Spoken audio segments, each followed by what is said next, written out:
This episode has been brought to you from the DGMS Studios, home of Don't Get Me Started, Lethal and Mully Live and Surftown. Found at Spotify, Amazon, Apple Music and wherever you listen to your podcast.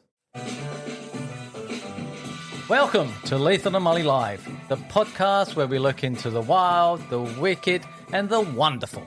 I'm Lethal. And I'm Mully. Together we're your guides through the chaotic universe of pop culture, current affairs, interviews and everything in between. Each week we'll bring you the hottest topics, the craziest stories and the interesting guests. We have debates, laughter and maybe a few surprises along the way. Wherever you are tuning in, from your car, your couch or wherever you find your podcast fix, we are here to entertain, inform and keep you company. So grab your favourite snack, settle in and get ready for a wild ride. It's time to get lethal. And remember, stay curious and keep it real. A very special guest is on the line today to talk with me for this episode of Lethal and Mully Live. I have a very dear friend, a very unusual friend actually. His name is Danny Zygourakis. He lives in Athens. I live in Australia, and we're talking via the wonders of the World Wide Web. Now, the reason I mention that he's a very unusual friend is that I've known Danny for about 12 or 13 years now, but when we first met, we only spent a very short time together, and out of that very short time, somehow or other, we bonded. Now, I met him during my time in Athens, and Danny was the guide on a tour that takes all the tourists around to some of the hot spots in Athens to have a look at and to enjoy the city. I remember Danny taking us to a stone in Athens where St. Paul came there and preached the gospel. So that was a highlight. But of course, meeting Danny and joining with him was a highlight too. And out of that very brief time that we spent together, somehow or other we bonded into this deep friendship that has continued over the last 12 or so years via our phones. So he's a text pal, not a pen pal. And I've been thinking about this topic. Is everybody a philosopher? Every man, every woman, a philosopher. And Danny and I, in the course of our friendship, have talked about philosophy, sport, life. He's one of those guys that has an open mind and can talk about many, many subjects. So I thought it would be a pleasure today to talk to Danny about that question. Is every man and every woman a philosopher? Of course, with a name like Danny Zygourakis living in Greece, it's obvious that some people would think, well, he's Greek. But Danny's qualified to talk about philosophy because he's an interesting guy, period. But still, an Aussie Greek, why not? Let's go with it. Danny, how's that for an introduction? Very humbling, I suppose. You make me sound like something special. I'm not really. Just an average Joe Blow that happened to be born in Australia and grew up there and is now, for various other reasons, living in Greece and making the most of my life here as much as I can. So thank you for all that. No, mate, I think you are special. I mean, how many people can say that they've met somebody and probably only talked one-on-one to them for less than half an hour, and out of that comes a 13, 14-year-old enduring friendship. So you have to be a pretty special sort of guy, especially to put up with me for that long. So you deserve all the kudos you can get. Probably, but it takes two to tango. It's not just me. And, of course, Danny comes from Melbourne and is a Carlton Blues tragic. Let's not go into the football. Stick with the philosophy. Yeah, it's probably a little bit better. Yeah. Are you ready for it? I've got a few questions. I'm not after to trick you or to get any sort of wisdom out of you, but I know that we'll have a great chat. Go ahead. Shoot. Well, for once, I've done a little bit of preparation for an episode. Of course, I went and typed in the question, what is a philosopher? And the wonderful wisdom of the World Wide Web told me that a philosopher is somebody that seeks wisdom, knowledge and understanding. Would you agree with that? Overall, yeah. But it also says other stuff because I also did a bit of research because, we obviously have our opinions on what philosophy is, but there are two different areas of philosophy. You might look at the academic side of philosophy, which is a rigorous breakdown of what it is exactly you're arguing and includes two main areas, the epistemology, which analyzes the truth of what it is you're saying, and metaphysics, which analyzes the reality of what it is. When we say reality, we mean by like the things around us that we can actually see and touch and what have you. So it's a very interesting topic, complicated. A lot of people nowadays would question how useful it is and might even go as far as saying that it's a bit useless. Does it have to be complicated, Danny, do you think? It's the nature of life, I think. I suppose if you're an academic, it is a little bit complex because you have to provide arguments and based on previous thoughts and arguments, because in every science, you have to reflect back on what has been said, see if you can counter it or argue against it or analyze it. But in everyday life, I think it's a lot simpler because our thoughts are simpler. So it really depends on how far you want to take it.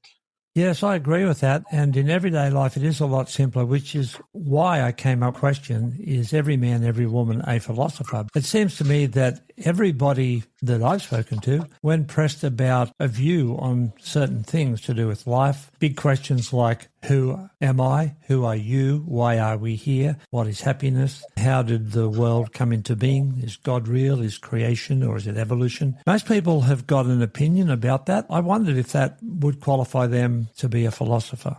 Well, I think what you just said now, the last couple of words, most people have an opinion. That's the key to it, because an opinion is not really a deeper analysis of what it is you're examining.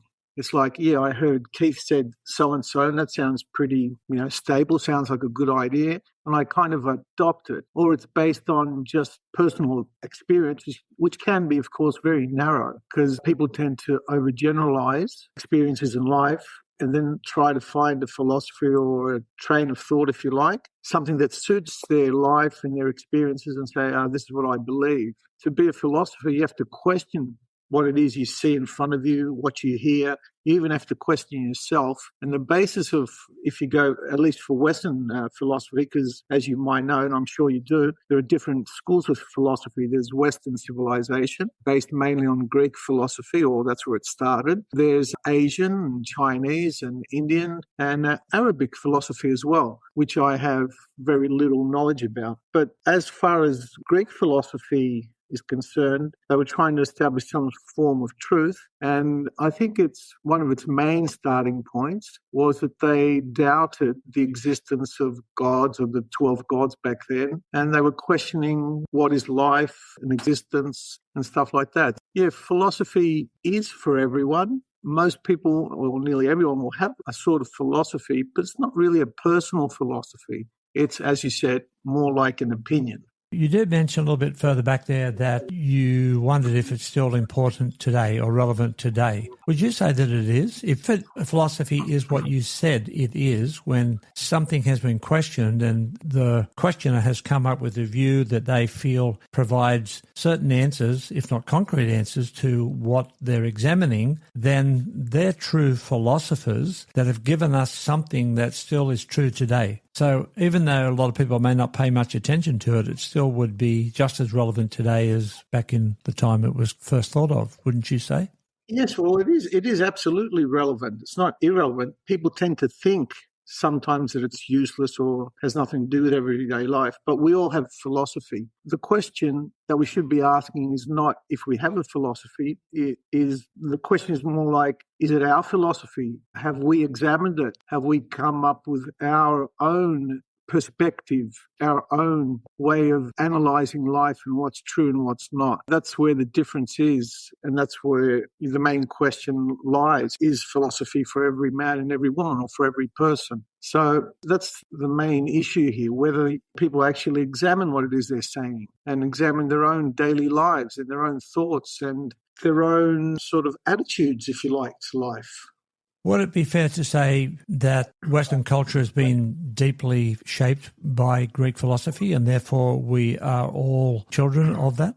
More or less, yeah. That seems to be the common sort of belief when regards Western civilization. And we're always harking back to what Aristotle might have said, or the Stoics would have said, or cynics, or anybody. I also think it's changed, of course, because it had disappeared for, quite a few hundred years until the Enlightenment, after the so-called Dark Ages, where, from what we know, because I'm not a historian, there was very little sort of intellectual activity after the Enlightenment, who actually went back to ancient Greece and just started analysing and reading and thinking about what it was Greek philosophers and Greek, if it can be called that, education had to offer back then. After looking back at that, they had a new starting point, and they went in other directions too with modern-day philosophers like Kant and Descartes, who added other things. I can't really comment whether they added another true way of thinking or just sort of took it a step further. But as far as Western civilization is concerned, I think it's the foundations. But obviously a lot has been added to it, and modern society has changed a lot, and our attitudes have changed a lot. So I don't think we actually are the actual children of ancient Greek philosophy. As you said, it's been added to, and we've had an era of postmodernism added to it, which has broken down a lot of absolutes in some people's outlook and viewpoint. What would be your thoughts about postmodernism and its impact on modern society? Mentioning Aristotle and Plato, you know, they were, even though one's the other's student, they have very different points of view. I think when you sort of get back to modern schools of thought or philosophy, I don't know, I think one of the problems is that we have all accepted there are multiple truths. And that becomes problematic because, like, if there are 8 billion people, there can't be 8 billion different kinds of truths. They're just perceptions of the truth. So in breaking down the truth into so many different areas or so many different thoughts, we tend to get a little bit lost, I think. And there's no singular truth. And if you look at the philosophy of religion or of God, it's like you put God at the center of the universe. God obviously is the one and only truth. And that sort of makes us feel a little bit more secure and gives us a clearer direction. But when you have multiple truths like we do nowadays, there's just so much conflict between people in society. So overall, I think modernism or postmodernism has sort of added to the chaos because we've broken down everything into so many different areas, even the sciences, that we've lost the holistic approach. I think one of the reasons a lot of people are sort of concerned about the earth and nature and looking at the earth as a whole is because we have to get back to one kind of central truth. Whether you call it nature or whether you call it God or something, there has to be something. There has to be. It seems appropriate that we have a kind of umbrella belief or direction. So breaking everything down into the tiny little pieces, you're focusing on the tree and you can't see the forest. So I think that's one of the problems that we have in modern day society, or it could be just my perception of it. No, I would go along with that. It's more or less what I was alluding to. Do you think that politics has a philosophy? Well, definitely. It's very hard to define the actual philosophy, but if you look at left-wing philosophy, that would be the sharing of wealth and not having, it would be like theoretically, everybody would be an equal and valued the same and nobody would be richer than the other person. If you go to right-wing philosophy, I suppose they have more of a belief in the survival of the fittest and the strongest. So it's based in philosophy, definitely. It's not necessarily clear to everybody. And you can make comparisons like, at least here in Greece, a lot of people will say that left-wing philosophy or communist philosophy is like the teachings of Christ. Everybody's equal, money is the root of all evil and love one another. Yeah, there is a philosophy, but it's very hard to define. And again, in the arena that politics is, I think the politicians themselves, they don't necessarily try to confuse us, but they don't try to make their philosophy clear. Because people aren't willing to think enough about politics, what it means, they tend to just want a simplistic approach from the politicians, and that's what they get, basically. Yeah, and I think the politicians know that and they're not clear. All they're basically wanting to do is to convince people to vote for them. All they want to do is get in to get power.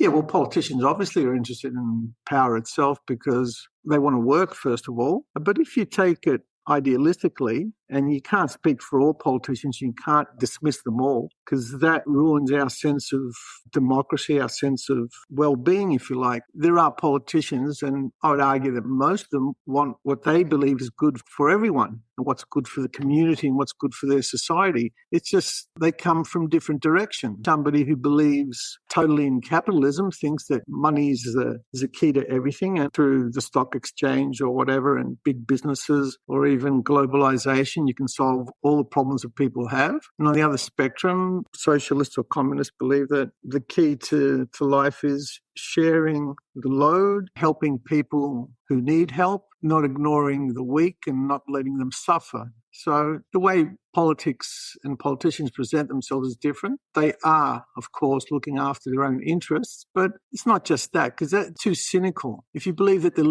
that's one of the problems that I see in modern day society. We've become too cynical. It's not like politicians are only looking after themselves. I mean, it's hard being a politician. Have you ever thought, if you were the Prime Minister, how you'd balance all the needs of your whole society and what taxes and exporting goods and what you have to do and what you have to provide for society? It's a really hard job, probably one of the hardest jobs in the world, if not the hardest. But we look at it as like passengers, we're backseat drivers, always complaining. Why did he do that? Why did she do that? Why did they say that? I mean, they're not looking after our own interests. Not easy. And I think we should cut them some slack sometimes. We should, of course, demand things from them, but it's not an easy job. So, and it doesn't help democracy. You know, I've got to make it clear that I really support democracy as it is in the Western world. I think it's the best form of government we have. We shouldn't undermine it. You can't say that all politicians are the same, because you're undermining your own society in that way. Very well said, Danny, and probably very timely. And gosh, just listening to you, I'm thinking, well, why can't that be a message that we get out there for everybody to hear and to take on board? Because as you said, we're pretty hard on our politicians. And I think there's a lot of reasons for that. Let's shift gears a little bit here. Following on from the train of thought that prompted that answer, the next question I was going to put with you, do you think that religions have a philosophy? And I think obviously from the answer that you just gave about politics having a philosophy, I think you would agree too that religions have a philosophy as well. Definitely. There is in the field of study, the philosophy of religion. So there is a philosophy behind it. And I kind of mentioned it in a way indirectly in what I was just saying before, because religion has the general concept of a God, and God being almighty and giving us our morality and everything we say, even if we think we're not religious and even atheists, even some of the language that we use is still based on religion itself. So religion is a philosophy. It's a way of life, if you like. It gives us guidance. It also, in difficult times of need, it gives us a kind of support. It's a community within itself. All religions have their own communities, and especially it's even more evident in places like Australia, where you have lots of different migrants, and you have maybe the Muslim community and then the Jewish community and Catholics and Protestants and Greek Orthodox. And these little communities support each other. So there is a philosophy. I think all these philosophies, religion and, ancient Greek philosophies, is really trying to find answers to our existence and how to deal with our existence and how to deal with our inevitable end as people, as in death. That always is in the back of our minds. So yes, it's definitely a philosophy, and it's a very important one. I want to go back to what you said a little while back, that most of us are not philosophers because we're not seeking truth or seeking wisdom to understand something, but we have an opinion. Do you think if we do have an opinion that we have arrived at, that we believe to be the truth through some seeking of our own, maybe not on a deep academic level, but we have thought about it as just ordinary people, and we think, and we come to a position where we say, all right, I believe this to be that, I can see this fits in there. Do you think that we could be on that level minor philosophers? Yeah, well, that doesn't seem like much of a philosophy, does it? It's like shopping off the rack. It just, this shirt suits me, I'll put it on. Yeah, but wouldn't even the big guys, wouldn't Plato, who has a different philosophy from Socrates, say, well, this one fits me better than yours?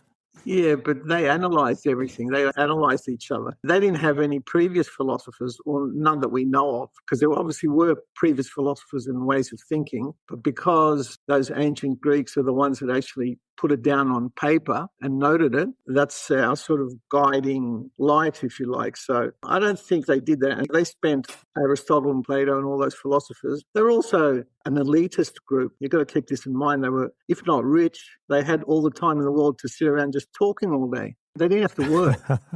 Yeah. So they had slaves doing their work, so they could spend all their time talking. As for us modern day people, I don't know, choosing a philosophy that suits you, okay, it seems to be an okay thing. I just think we're comfortable in it and we're complacent.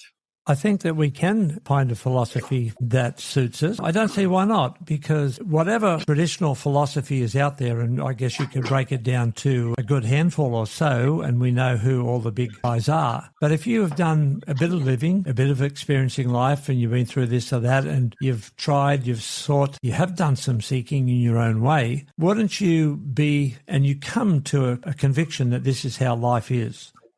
Now, you may not be able to articulate it, and you may not be able to convince other people that that is a viable philosophy. But if you have your own individualistic one that you've proven through your own life experience, couldn't you then call yourself a philosopher, or having at least a philosophical view of things? But you haven't really worked through anything. But you've experienced life and its ups and downs. Yeah, but what makes your sort of point of view and your individual point of view closer to the truth than mine? Nothing makes it any closer to yours. But wouldn't Plato and Socrates have the same friction? Yeah, they would, obviously. As I said, they spend, all their lives talking and discussing and thinking, and maybe for them it was a bit of a game just to see who would be the winner. I don't know, people, we are competitive, and one of our misfortunes, I think, as people is that we all think we're right. We're having a discussion at the moment, and you think what you're saying is right, and I think what I'm saying is right. So that's one of our problems. It's not easy to find common ground, especially nowadays. But, okay, everybody is a philosopher in that respect, and even if you have a philosophy based on your own experiences, I suppose you are a philosopher. How much does it affect? Because in the end, I think your philosophy, your guiding principle is like to make life itself better for yourself and for everyone. And does your philosophy make my life better, or does it make it worse? See, that's the guiding principle of philosophy. It's morality and purpose and reality, and trying to make life better for everyone. It's not just what makes my life better. That's why you might say that, for example, capitalism has a philosophy, a very individualistic philosophy. It's like, I become filthy rich, but it doesn't matter if you're in the gutter and you haven't got a home or a roof to sleep under, because it's a philosophy of the jungle in some respects, even though, okay, capitalism has given us a multitude of things around us and we all live much better lives because of it. Can't say that in a broader sense that it's good for everyone. So ultimately, that's what you're looking for, a philosophy that can actually help you yourself, but also other people. So if my philosophy is only good for me and only applies to my situation, what good is it as a whole? Because ideally you want to be able to help other people around you, whether it's your family, your friends, and your attitudes and your philosophy. If it can help them, it's a good thing. If it doesn't, and it can't be applied anywhere other than your own personal life, not much of philosophy, is it? No, it certainly isn't from a moral point of view, but then your philosophies in life could be, well, I don't want to have a philosophy that has a moral purpose to it, but I don't want to have one that is meaningful. I'm very happy to have a selfish one because this is how life works for me. Now, I would agree that that's not going to help a whole lot of people, but what I'm trying to say is it's down to the individual to choose or to embrace what they like. Yeah, it's always down to the individual. But at the end of the day, Keith, when we as people, when we look at life or history or people around us, we admire people that, well, I do at least, admire people that have added something to life and have tried to make the world a better place. You might say you're immoral in that respect. If you don't care about anybody around you, then you probably don't care even for the members of your own family. What I've noticed is that when we've had periods of people who are being deeply individual, and we could say that's their philosophy, and they've said, well, just do your own thing, whenever that has risen up as a movement amongst people, it never goes very far. It may bring about a lot of pleasure. It may bring about some sort of excitement that may be expressed in the art, music, film, paintings, whatever, but it never seems to last. It never seems to hit the basic fundamentals of life that we need to sustain it so that it can go forward in a fruitful way.